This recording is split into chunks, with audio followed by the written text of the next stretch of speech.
Linux can be a powerful and free alternative to Windows and Mac OS, but choosing your first distribution or distro can be overwhelming. In this video, we'll quickly explore the most popular Linux distros, their origins, strengths, and weaknesses, and which ones are best suited for beginners. Let's dive in. Let's start with the most famous, Ubuntu. Ubuntu was first released in 2004 by Canonical. It's based on Debian, but made easier for everyday users. Ubuntu brought Linux to the mainstream with a polished desktop, regular updates, and huge community support. Ubuntu uses the GNOME desktop by default and focuses on simplicity, stability, and broad hardware support.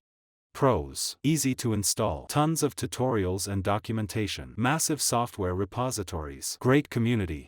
Cons: heavier than other distros, uses more system resources, snap package format is controversial. For beginners, Ubuntu is often the safest choice to start with. Next up is Linux Mint, a distro built on Ubuntu but with a different vision. Launched in 2006, Mint aims to provide a traditional desktop experience that feels familiar to Windows users. It comes in 3 flavors: Cinnamon, Mate, and XFCE, with Cinnamon being the most popular.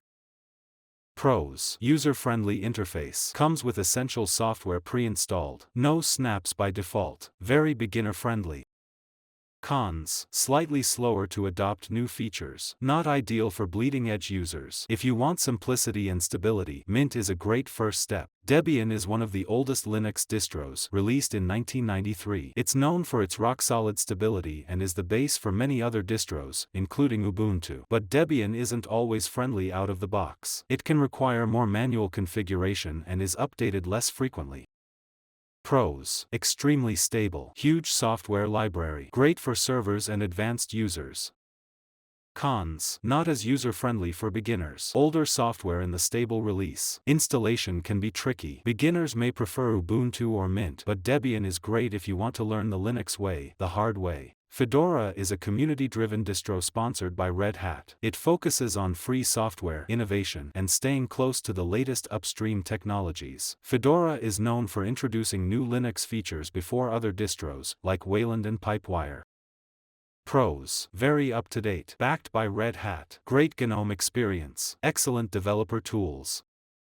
Cons: shorter support cycles, can break with updates, less software than Ubuntu or Mint. Fedora is ideal for tech enthusiasts or developers who want a modern, clean system. Before continuing the video, if you are enjoying it, please like it and subscribe to the channel. It takes only a few seconds and it helps us to keep making new content such as this one. Now, let's go back to it. OpenSUSE comes in 2 versions, Leap and Tumbleweed. Leap is stable, while Tumbleweed is a rolling release, always up to date. OpenSUSE is known for UST, a powerful configuration tool, and is well suited for system administrators and advanced users. Pros: UST simplifies system management, great documentation. Tumbleweed is very current. Leap is enterprise stable.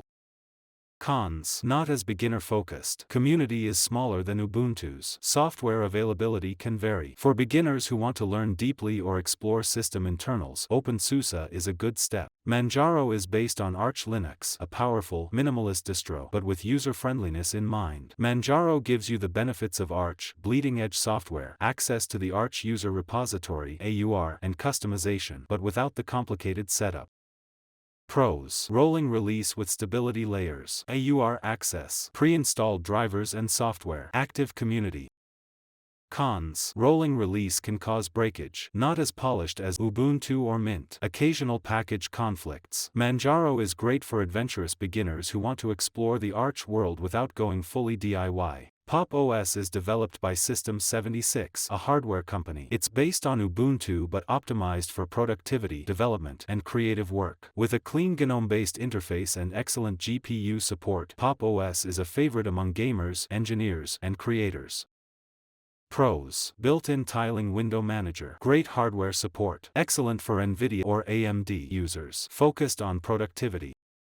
Cons: limited desktop environment choices, less customizable out of the box than some. Pop! OS is a polished, powerful distro for those who want to work and play right away. Elementary OS is an Ubuntu-based distro that emphasizes design and simplicity. Its Pantheon desktop is inspired by Mac OS, making it appealing to Apple fans. It's lightweight, fast, and minimalist, but that also means fewer built-in customization options. Pros: beautiful and clean UI. Great for low-spec machines. Secure and privacy-respecting. Cons: limited flexibility. Some software behind a paywall. Not ideal for tinkerers. For users who want a clean, focused desktop experience, Elementary is worth a look. So, which distro is right for you? If you're brand new and want things to just work, try Linux Mint or Ubuntu. If you're curious and want more control, Manjaro or Fedora offer power with accessibility. If you want something beautiful and focused, look at Pop OS or Elementary OS. And if you're brave, try Debian or even Arch someday. Remember, Linux isn't about picking the perfect distro, it's about learning and exploring. Don't be afraid to test a few and find what fits your workflow. Thanks for watching, and happy Linuxing.